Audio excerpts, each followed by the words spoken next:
Good evening, and welcome to yet another episode of the 13%, where we are bringing truth to politics. We are your hosts, Cynthia McDonald and Arthur Ward. Good How you evening. doing?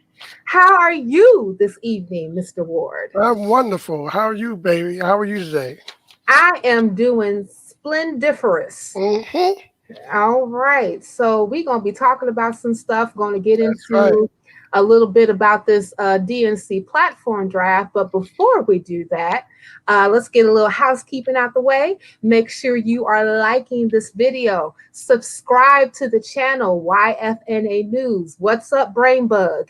And also make sure that you hit that bell so that you are getting notifications every time that we go live or our sibling show in Black and White goes live, or all the other wonderful content that is coming out on YFNA News Network.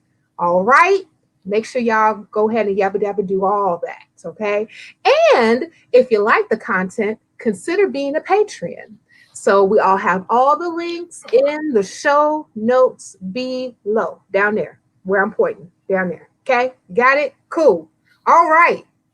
So now that we got all that out the way, let's talk about the Democratic National Convention, their platform for 2020. So before we get into it, Arthur, I am curious to know, because you read through the platform. Can you give me some of your preliminary thoughts? My preliminary thoughts is that it is a mishmash of Crayola crayons put through a blender and sieved out to a big bowl of nothingness, except for the Native Americans. Oh, boy, oh, That's B-O-Y. that's my impression. Okay, well, that is a heck of an impression. So I guess that we should start getting through the actual document to see exactly what are you referring to when you say these things. Mm-hmm. So I first would like to mention that I just did like a skim of it when I first got the document. And I also want to say that before we get into all of this, I want to shout out a member of ADOS Chicago, Joy Bunton, because she is the one who actually shared the DNC's platform draft with the group. And when I was going through it, I said, oh, this is going to be a really good show, especially since we are in an election cycle and we're going to be, electing new congressmen, new senators, and a new president maybe in the fall, right? Right. Who knows? So let's get into it. So I want to go ahead and first start looking at the preamble. Let me just get there real quick.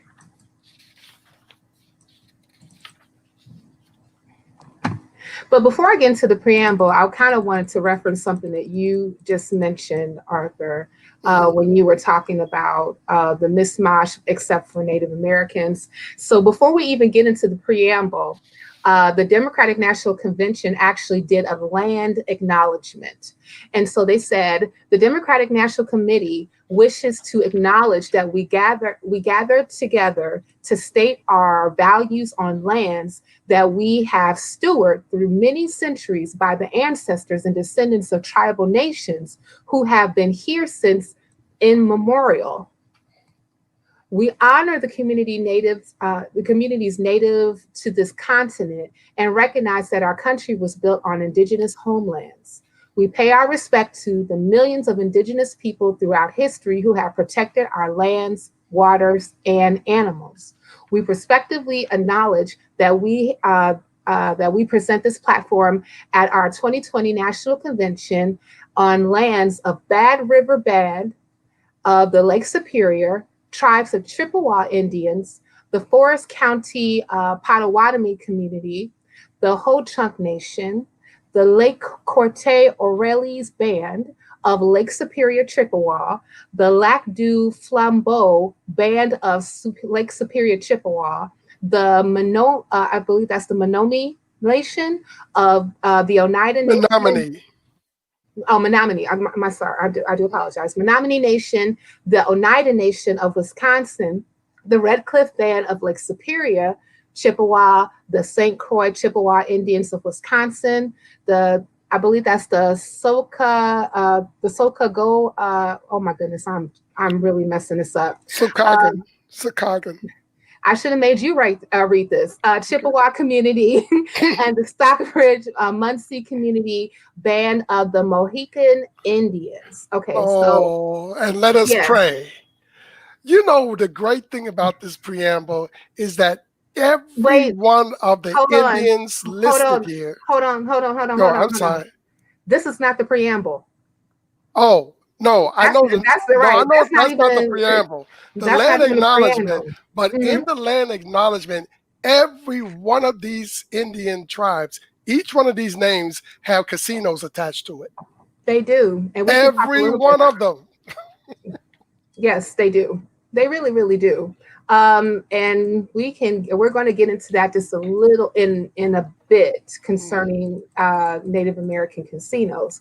And then so it goes into the preamble, which is America is an idea that has endured and evolved through the war and death and depression, prevail over fascism, and communism, and radiated hope to the distant corners. Okay, hold on, of the earth.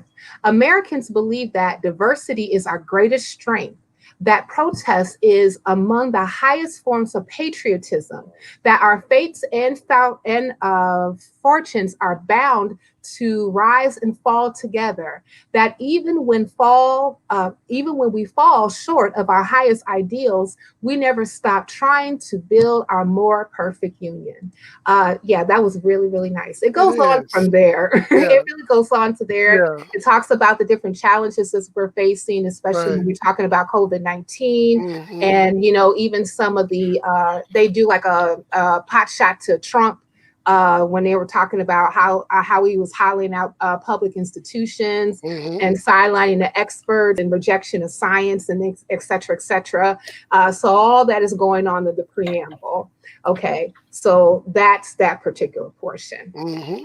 Now, let's really go into what we're really wanting to focus on, which is, does this particular platform draft really address the issues that we deal with as the 13% of this nation? Not the least. Well, let's see. Okay, let's see. I'm keep hope alive, right? Right. Keep what? Right? Maybe. No, Oh, okay. not All right. here. Oh, well, Not in this. Okay, well, Go ahead, babe. Go ahead. All right. Well, here we go. So, okay. I lost my document for a moment. How dare you? Okay, hold on. Okay, so the first point that I was going to get to is page 6 at point 23. Okay, so let me get there. So we got a land acknowledgement for indigenous people. Hmm. We got a really stirring preamble that really gets to the heart of you. Hmm. And now we're about to get into the meat and the potatoes. Hmm. Maybe. We'll see. Okay, hold on. Okay. Okay. So what I ended up doing was I just did like a really quick search of like every time that this particular document mentioned the word Black. Hmm. I don't necessarily expect them to say ADOS, but at least I'm trying to see how many times did you say Black. And I will say this, out of every group, Black is mentioned the most out of any group. Right. I will say Yeah, but check this out. This is the wonderful way in which they do this thing. that. Black is actually the setup, because if you notice it, every time you see the word Black, it rushes to people of color or rushes to minority immediately, and then from minority or people of color, it goes from there. Yeah, I know. I was getting to that. See, you, damn, Arthur, you just completely just like, Well, I read it too. I know, but Go I ahead. was trying to lead up to that, but Go ahead, okay. boo boo. Go ahead. All right, all right. So, okay, so point 16 on page, I believe this is page 6. So, this is the first time that you see the word black. Okay, Mhm. it says COVID-19 has laid bare deep fault lines in our economy, our society, and healthcare system, disparities in healthcare access, in environmental quality, in the employment market, and housing, and have contributed to disproportionate rates of infection and death among Black Americans, Native Americans, and Latinos. Mhm. Okay, so we got that. Mhm. The next thing that we have that the next time that Black is mentioned was in, I want to say this is, what page is this? This is We're still on page, page 6. yeah, page 6. I want to say this is page, this is point 21. And it says the Democrats believe that we reverse decades of underinvestment in America's public health infrastructure. We will substantially increase funding for the Center of Disease Control and Prevention, CDC, and for state and local public health departments, which many of which favor deep budget cuts during the Great Recession and are at risk of further cuts as a result of President Trump's recession. Democrats will support medical and public health research grants for historically Black colleges and universities, HBCUs, and other minority serving institutions, MSI. And I just want to put a pin in that because that just means PWIs, which is Right. usually like historically white institutions. So Mhm. as long as you have minorities in your particular institution, you are considered a minority serving institution, Right. which particularly well suited to research health disparities and contents of COVID-19. Okay. Not, I mean, I'm for, making sure that you're funding institutions so that they can do more research concerning this particular pandemic. I'm really okay with that. But I definitely want to say that one of the things that concerns me about this is anytime that we're like talking about, research grants, I'm always concerned about the proportionality of money that's going from what institution to To another. what? Right. And of course, like a lot of, and one of the even things that I even notice about this whole thing, just my thoughts on it, and I guess I should just go through it a little bit more, is that, we really lack specificity. But let's go on. Well, yeah, but at the same time, uh, the document itself does not lack specificity, but what it does is has a kind of selective specificity when it Mhm. comes to things that they consider to be really important as far as the DNC. Right. We're not specific anywhere in this document. Well, go ahead. I'm No, sorry. well, no, yeah, that's kind of what I mostly meant is Mm. that, we get specificity in other different areas, but not necessarily when it comes to the Black community or Black Right, Americans, specifically to American descendants of chattel slavery. right, So going on to the next point where Black is mentioned, the COVID-19 pandemic has hit small businesses especially hard. Democrats support making significant immediate grants and loans to help small businesses to make payroll, pay rent, and other expenses that keep the doors open when possible. Some estimates indicate that as many as 40% of Black owned small businesses may not survive. President Trump's recession. Democrats will prioritize support for Black entrepreneurs and other entrepreneurs of color, as well as women entrepreneurs, including by expanding funding for the community development financial institutions, as CDFIs, and other proven programs that invest in low income communities and communities of color. mhm, So, again, we get this Crayola politics right, going on. And again, we lack specificity as far as like proportionality of exactly how that particular funding might even go, especially when you're talking about if you're saying that 40% of Black owned small businesses may not survive this entire pandemic, let alone this particular recession, I would think that you would have a bit more specificity on how you're going to specifically treat that particular portion of small business owners that are right, Black, right. you know. Because especially like, and we can go through these a little bit later, when we even talk about, the share of wealth inside the United States, when we talk about home ownership, when it comes to even income, it's all very much so at the bottom, Mm-hmm. you know?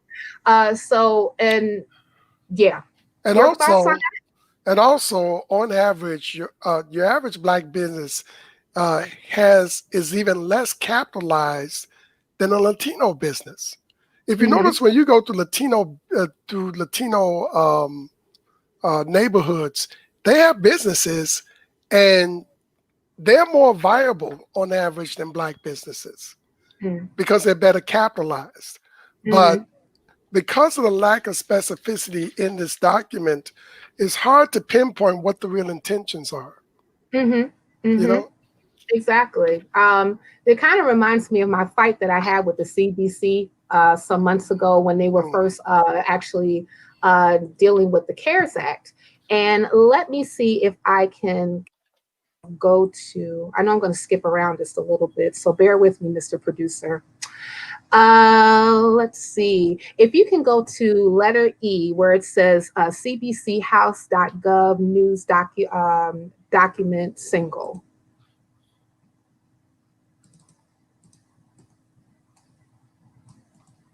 I just want to kind of point out what the CBC was advocating for when it came for the CARES Act. Okay, let me see. I'm going to send you the link. That way you can go ahead and put it up. I want to really get to these particular points and where my really big ought with them was. So just let me know when you have it, when you find it. Okay, can we scroll down to the bulleted points? Okay, so we have unemployment compensation. So expansion of unemployment benefits to $600 a week in addition to base max eligible for unemployment insurance.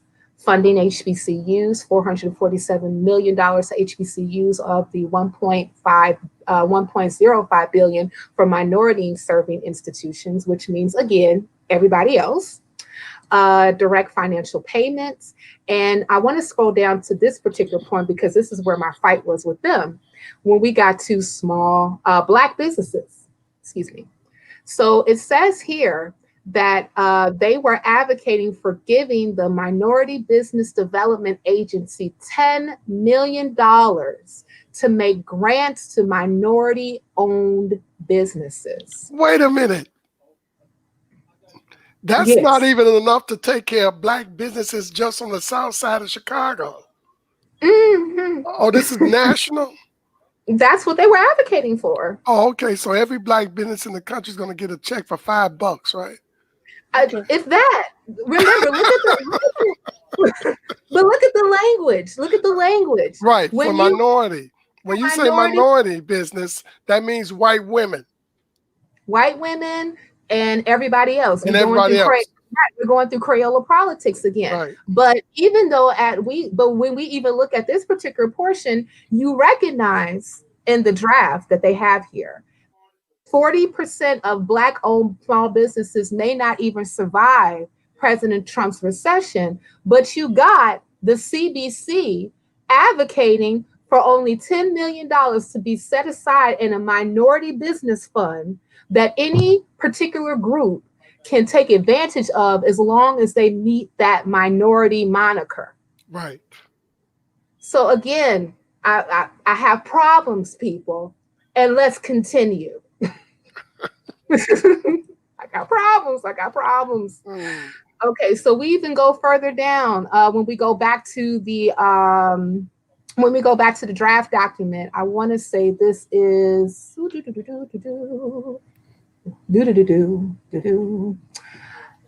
this is point 14. I'm just going to read it where it says, oh, this is on page 13, point 14. It says, American bills itself as the land of opportunity, but intergenerational mobility has plummeted. Children born in the United States are less likely to move up the income ladder than those in Canada, Denmark, or the United Kingdom. Women still just earn 82%, 82 cents to 8%. 82 cents to every dollar daily dollar men earn, with even greater disparities for women of color. Mm. Median, median incomes, median incomes are lower and poverty rates are higher for Black Americans, Latinos, Native Americans, and some Asian Americans and Pacific Islanders. Compared to the median white households, there is a persistent, pernicious racial wealth gap that holds millions of Americans back, with the typical white household holding 6 times more wealth than the typical Latino family and 10 times more wealth than the typical Black family. President Trump's recession threatens to deepen existing inequities as Black and Latino workers are less likely to work in jobs that can be done safely from home, less likely to have savings to fall back on, and less likely to be able to access unemployment insurance and other emergency programs electronically. So, one of the things I would say that I noticed about here, and I think this is one of the things I was telling you earlier, hun, is about this. They're using ADOS talking points. Oh yes, they it's almost they lifted it from ADOS 101. Almost. And I hope they ain't saying that white women are suffering a wealth gap. Is that what they're saying here? Well, they're saying that women in general still earn 82 cents to every dollar men earn. No, they're saying white women own just 82 cents to every dollar white men earn. Well, with even greater disparities for women of color. Right. That's what they're saying. So, these same women that's getting 82 cents per dollar is living in the same household as the guy that's getting the full dollar. Mm-hmm. So I don't see what the problem is. Well, I see what the problem is. What's the problem? I see the problem with a whole bunch, again, Crayola politics intermingling everybody else's issues with our own, when we also know that that's not necessarily the case as far as like who is earning what. I wanna go to this chart, or wealth chart. Let me see if I can pull this up. And especially because like another thing that I want to highlight right here is when it said in some Asian and Pacific Islanders, when it was talking about the median incomes. Now, in some cases, Asians and Pacific Islanders are actually outpacing in income and wealth white people. Right. So why are they even in that sentence? Why are they even in the paragraph? No idea. Matter of fact, I mean, maybe I might not know what I'm looking at, but I don't remember ever seeing a poor Asian. Well, ever.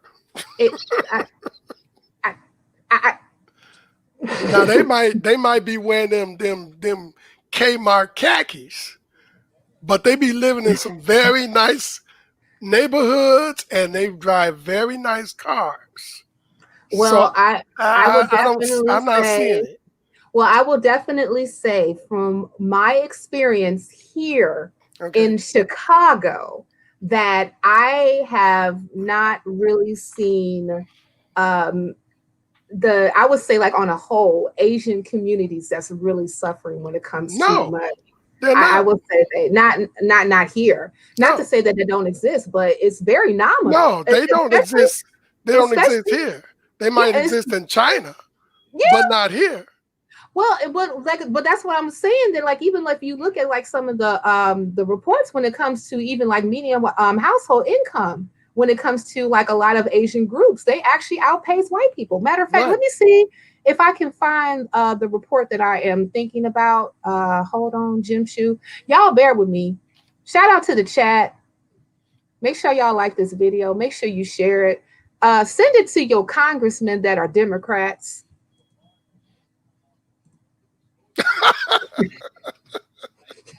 Why are you picking on the Democrats? This is what this show is about, right? We talking about this is what this show is about. I mean, like Singling out people. this hey, listen, they're the ones who pushed Hey, this particular document out, and we talking about it. but if you want to single out somebody, I want you to tell me, what are the Native Americans doing? We gonna get to that. Oh, okay. We Because gonna get to that. We gonna get to that. But all but right. one of the things that I really want to go like, and Mr. Producer, can you please go to the letter G where it says the urban.org sites?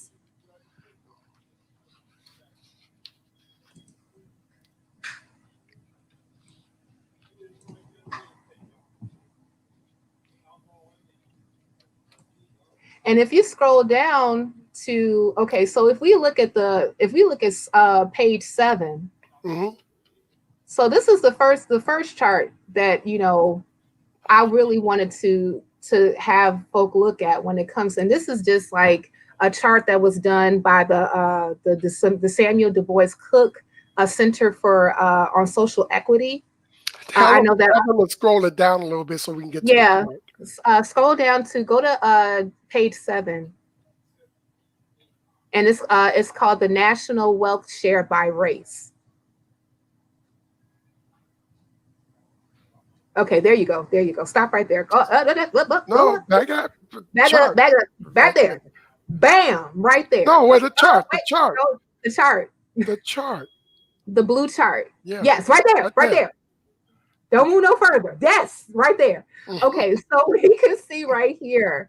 So like remember like when they were talking about the median house the household incomes, and they talked about Black, Latino, Native American, and even in some cases Asians and Pacific Islanders, right? Mm-hmm. So according to this particular chart, we can, and this is only like breaking out race by I would say race and ethnicity, because actually in America, Hispanic is not considered a race; it's considered an ethnicity, where it actually puts white at the share of the wealth at 90%, where it has fairly Black and Hispanic roughly sitting at less than 3%. Mm. Okay, and then if we scroll down, if you go to the next page. Okay, stop there. Okay, now we see where it says the Great Recession and the racial wealth gap, and it talks about the median net worth. Now look at this particular portion between 2005, 2009, and 2011. I'm just going to read the particular numbers that we see. White, when it came to median net worth in 2011, was $142,335 in 2005. You saw a dip in 2009, which is at $119,152. And then you saw it go further down to $111,740. And we know at that particular time, that was when the markets were trying to rebound after the great housing crisis, right? From 2008. Now let's go to let's go to Black. Black in 2005's median net worth was $12,840. It significantly dropped in 2009 at $6,081. And then you see a little bit uptick to $7,113.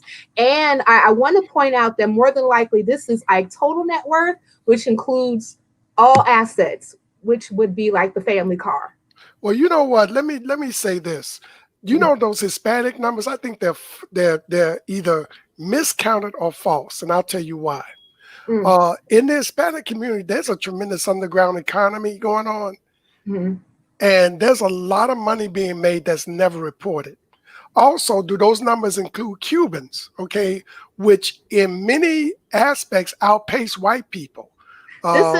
This is all Hispanic. So that would be Mexican, Cuban, Dominican, like any particular portion of the population that identifies as Hispanic would be crowded in that particular number. So it's not completely accurate when you're just looking at, maybe like country of origin. You know what I'm saying? Right. It's like basically anybody that's shoehorned into Spanish speaking descent. Yeah. I mean, I would even argue that would even include people like from Spain. Yeah. You know? Amazingly. Yeah. But I really want to highlight this particular portion right here when we talk about Asians. Remember when I was talking about in some cases, like in Asian communities, they're outpacing white people when it comes to income and wealth. So according to this particular chart, Asian Americans was at in 2005 median net worth was like $176,225 per year. It dipped down to $81,291, and then you saw a rise a bit more up in 2011 to $92,259. So why are they in this paragraph?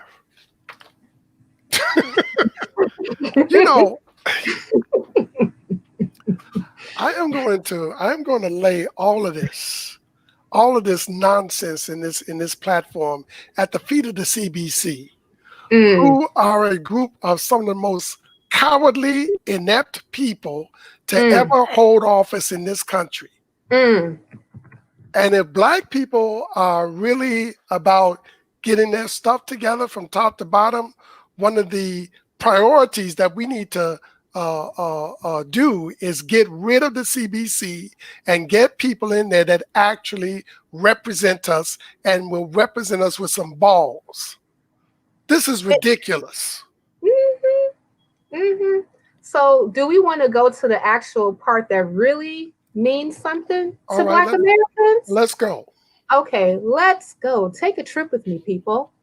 Hold on. Let me see. Let me get to the point that I really wanted to highlight. I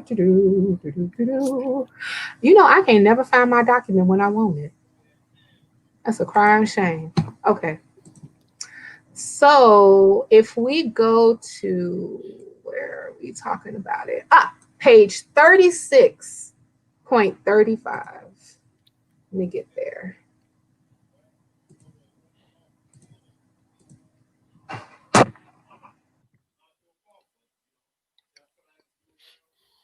Scroll down.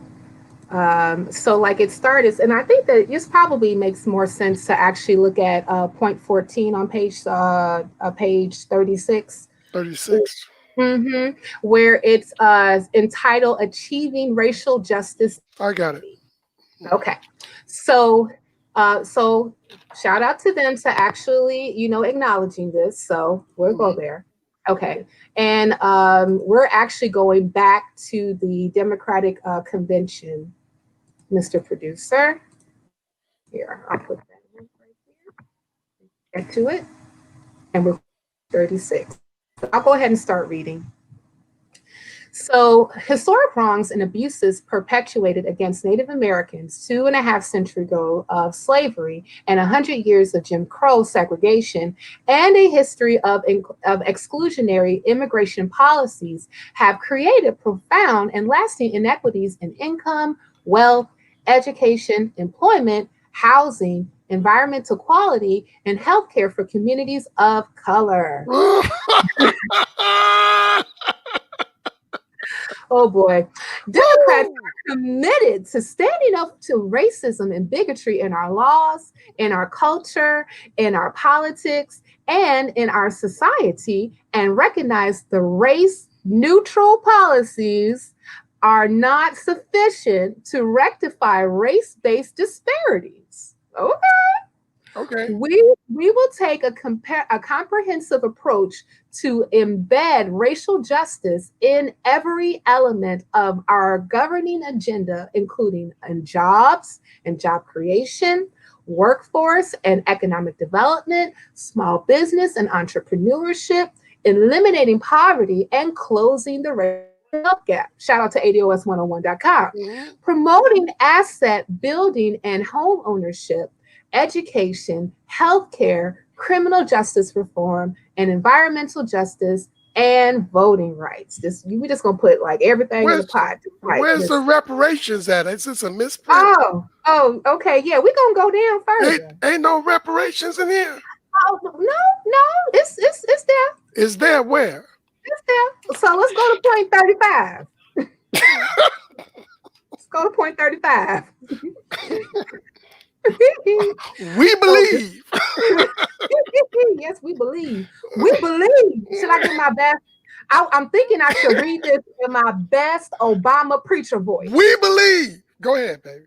Okay, we believe Black Lives Matter and will establish a national commission to examine the lasting economic effects of slavery, Jim Crow segregation, and racially discriminatory federal policies on income, wealth, educational health, and employment outcomes.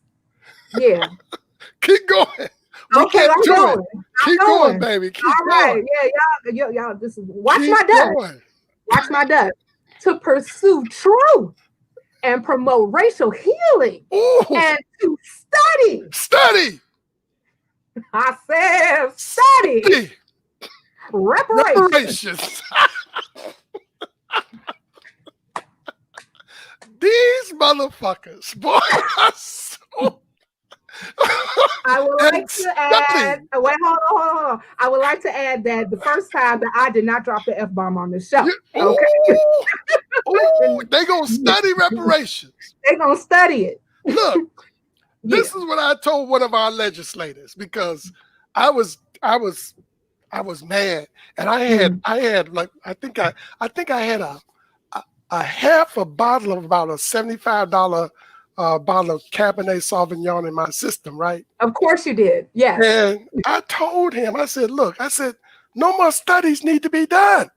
That's right. Okay. If you want to do a study, this is what you need to do. Go to any public library, blindfolded. Go to the African American history section. You could go into that section blindfolded, pick any 3 books off the shelf at random. And right there, you would have a case for reparations. We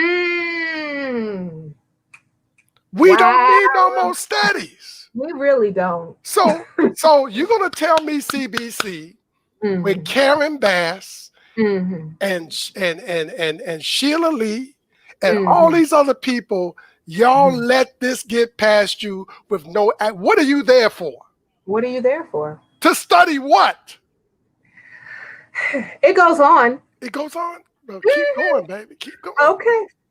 We must acknowledge that there can be no realization of the American dream without grappling with the effects of slavery and facing up to the centuries-long campaign of violence, fear, and trauma wrought upon Black Americans. Can't do it. What American dream are they talking about? You talking about the American dream, the white American dream? Or could we be talking about the Black American nightmare? I don't. What we talking about here? Because I ain't never had. I've been so busy running from the Klan, I ain't had time to dream. What am I dreaming about? I can't dream. Stay away. Y'all just burn my house down. What am I dreaming about? I'm in the woods, running. Facts. Okay. Facts. Okay. I was just pulled over by the police. I'm dreaming about getting through this ticket alive. That's what I'm dreaming about.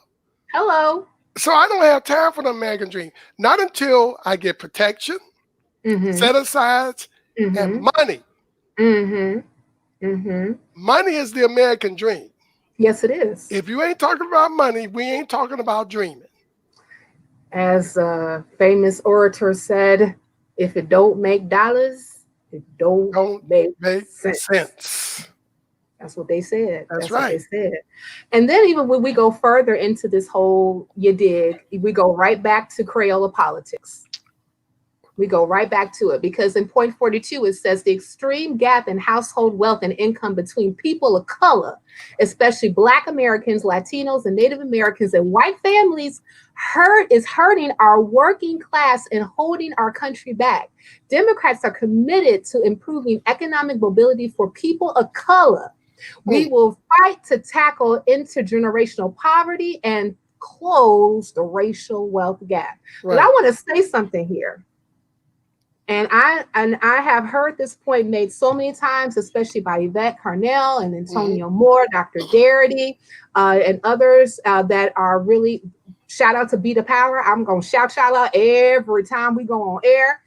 You can't close a racial wealth gap without paying reparations. Right. I don't want no prayers, reconciliation. Y'all don't even, you know what? Y'all don't even have to do an apology. Just cut the check, make the legislation,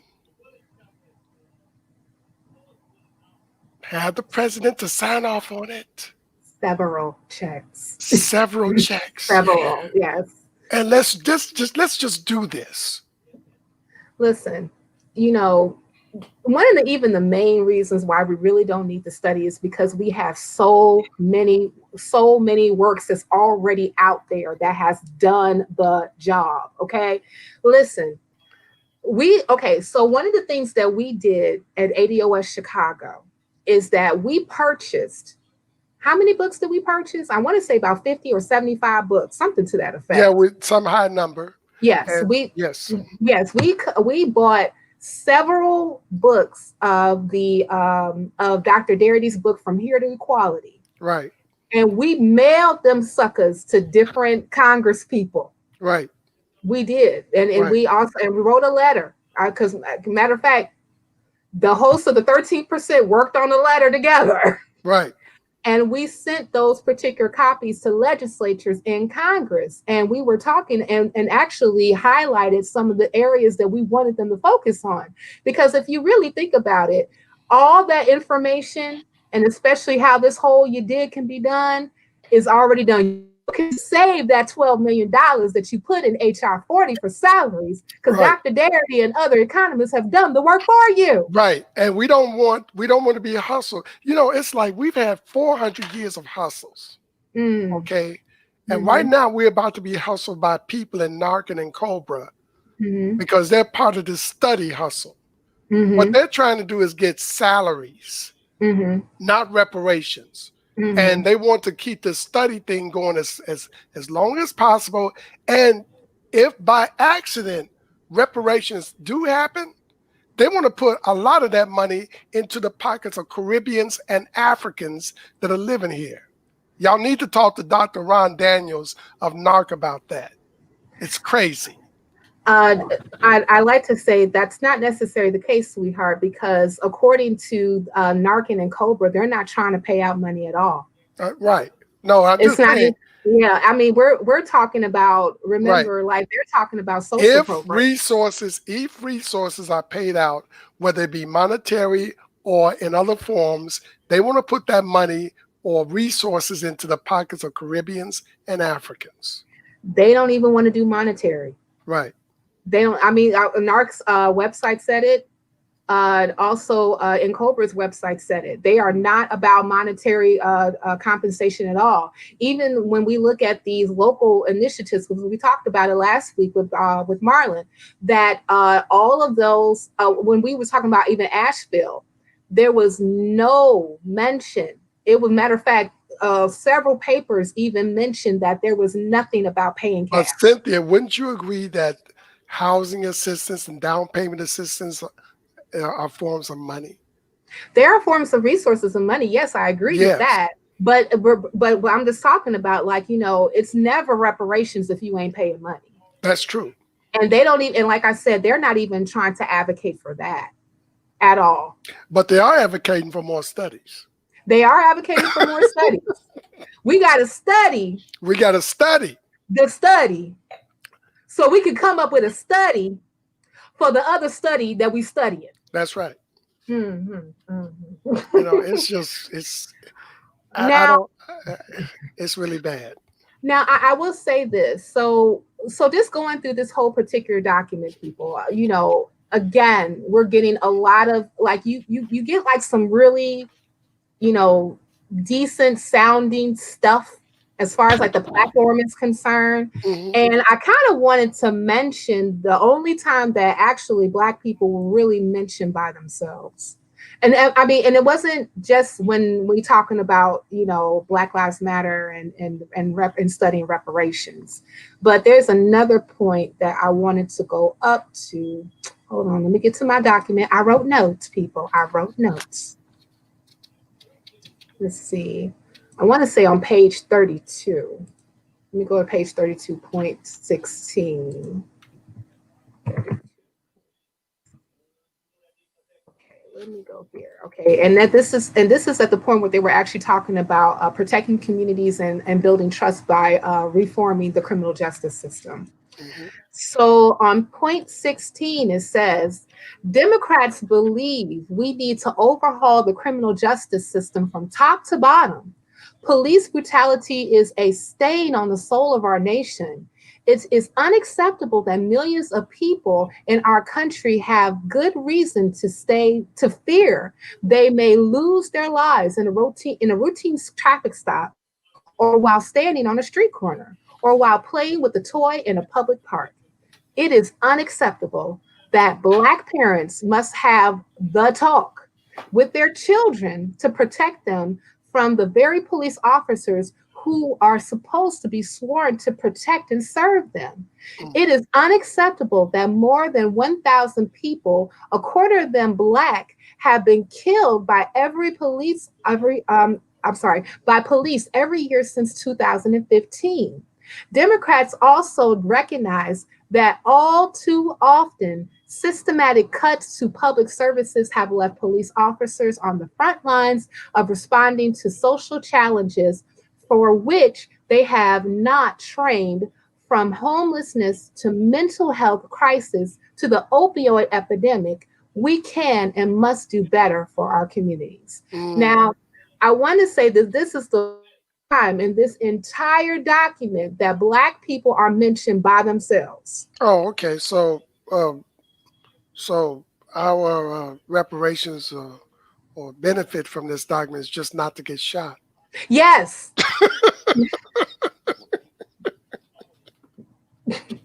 And for you not to be able to have to talk with your kids, Right. I'm sorry, your children, my bad, your children. You don't have to talk with your children and don't have to worry about getting shot. Yeah. But then on the other hand, Mm. I'm just wondering whether Native Americans are just making good use of that gambling money, because in the document they are mentioned 28 times, right? They are mentioned, 28 times. yeah, about 28 times. Yep. They're mentioned 28 times. Hmm. They get 17 paragraphs Hmm. of specificity just talking about them, and nobody else gets this kind of attention. No one Even else. though even though they comprise 0.9% of the population. Right. That's only 2.9 million people that can Hmm. count themselves as Native Americans. But Hmm. yet they get all this attention. What Hmm. happened? Maybe they feel sad. Maybe they feel guilty. I don't No, know. Maybe, maybe I they. think they're just making good use of that casino money and stuff in the right Well, pockets. now, for my rudimentary searches, when it comes to even when concerning like casino money, Mm, depending on what tribe that you're part of, and I want to say that one of the most, I want to say that the Yutan mm, and the Cherokee are one of the more profitable ones when it comes to their casinos. That they can pay out about $30,000 a month per tribe member mm. Yeah, off of profits of casino money. yeah. But when you read the land statement in the front of this document, each Hmm. one of those tribes are connected with casinos. Every one of them. Yeah, So yeah, yeah.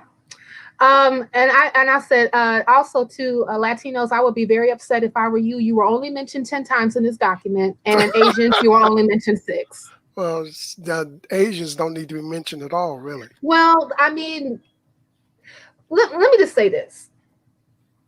I get that the Democrats is trying to appease everybody at the same time. Sure. I get all that. And I get that, you're going to have different policies that's going to affect a large portions of populations of people that are poor, that have disadvantages, that are suffering. Okay. But the thing about it is that when it comes to American descendants of slavery specifically, our accrued disadvantage is so unique. It is so unique. And I feel it's very disrespectful to actually shoehorn all of our issues with people of color when our particular issues is not people of color. Right. It's consequence of being Black in America. That's right. And that's the problem with this. This problem with this particular document is that you're trying to paint a wide brush over very specific issues. Right. And you can't do it. This is why, despite what people may say or push back on me with, I've always said there may be racial animus towards different groups from whites, but racism is reserved for us. Yeah. Racism is for us, not Asians, not Hispanics, not any of those folks. Racism is for us. And this is what we have to wrestle with. And racism is economics. That's correct. I mean, remember, the whole reason why we got racism in the first place is so that we can actually replace a labor force that was in colonial America, that was indentured servitude to actually slavery. That's the reason why we got race in the first place, because the planters at that particular time were concerned about another rebellion. And they were saying that this particular labor force of indentured servants, and if we don't necessarily have land to give them, it's not going to work. Let's go ahead and replace that particular labor force with people who cannot leave their contract at all. Matter of fact, they're not even contracts. They're just property. They're just property. They're mules. They are mules. And that's exactly what slavery was. So when you were saying that racism, the system of race, was reserved for Black folk, you are absolutely right. History agrees with you. History agrees with you. And we still are dealing with the accrued disadvantages up to this day. So it's not. And the thing about it is that if you acknowledge that in this document, and you speak about it on more than one occasion in this document, and you see different inceptions of accrued disadvantages through racism and systemic racism and institutionalized racism and racism, white supremacy, then why would you put all of us in the same category of people of color? Right. Democrats? Riddle me that. Because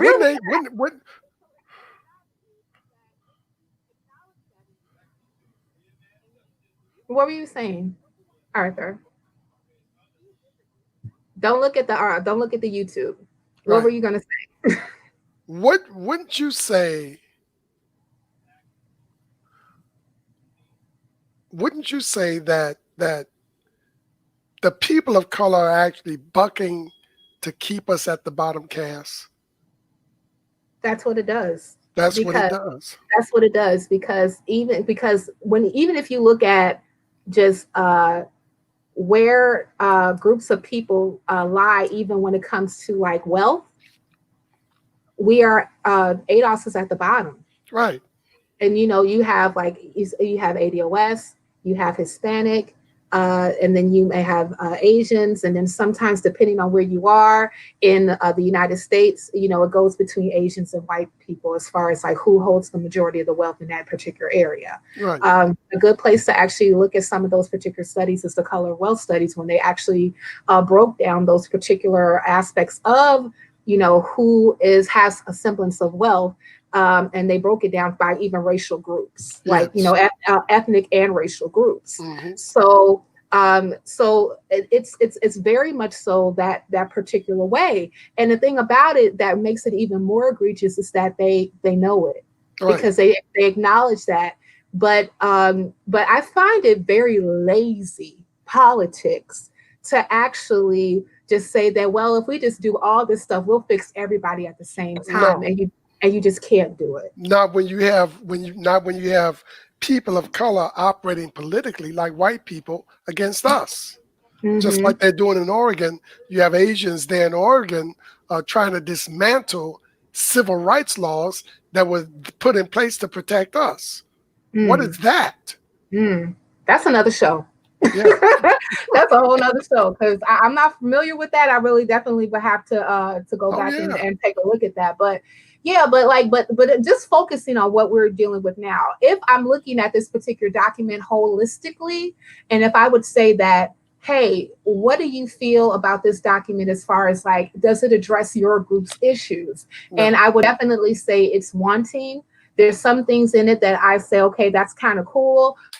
Really does not go the full distance. So yes, when I put in, does it make the case, or does it miss the mark?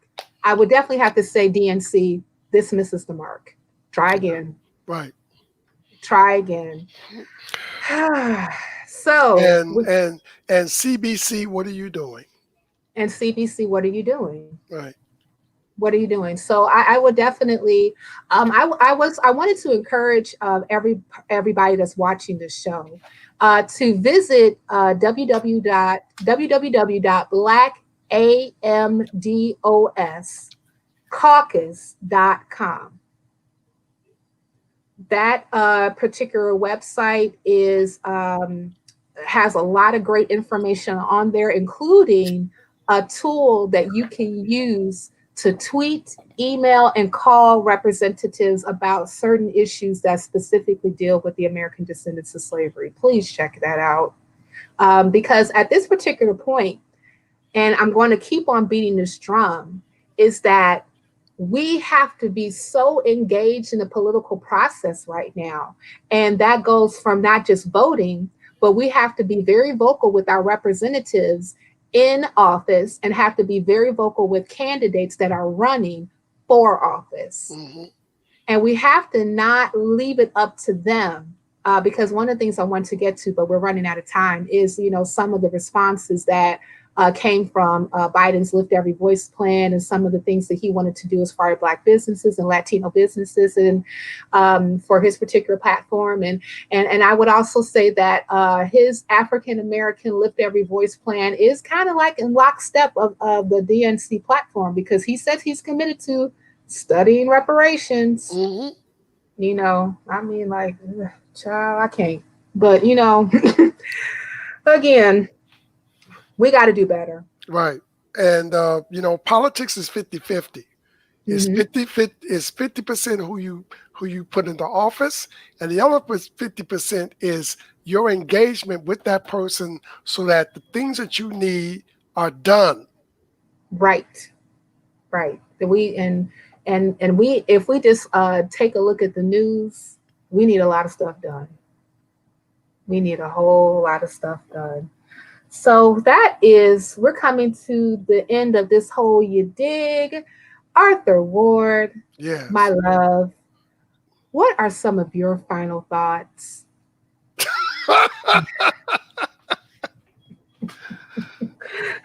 Emails, calls. Get your printer ready. Print this thing out and read it. Get engaged. This is your money and this is your life. Mm-hmm.